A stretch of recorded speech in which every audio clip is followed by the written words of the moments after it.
ભારત સરકારે પોતાના નાગરિકોને ઈરાન મુસાફરી ન કરવાની કડક સલાહ આપી છે।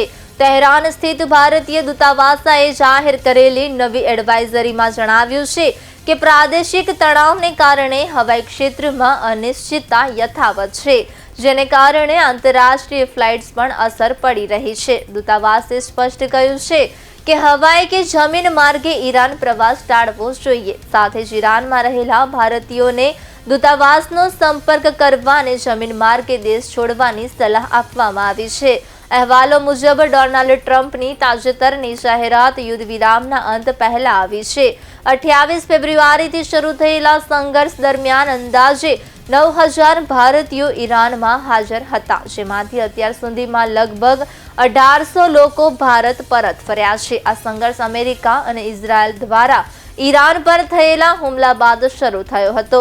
ઈરાને જવાબી કાર્યવાહી તરીકે હોર્મુઝ જળસંધિ બંધ કરી દીધી, જે વૈશ્વિક ઉર્જા પુરવઠા માટે મહત્વપૂર્ણ માર્ગ છે। આ પરિસ્થિતિને કારણે તેલ અને ગેસ સપ્લાય પર અસર પડી રહી છે અને ભારત તથા ચીન જેવા દેશો પર તેનો સીધો પ્રભાવ જોવા મળી રહ્યો છે।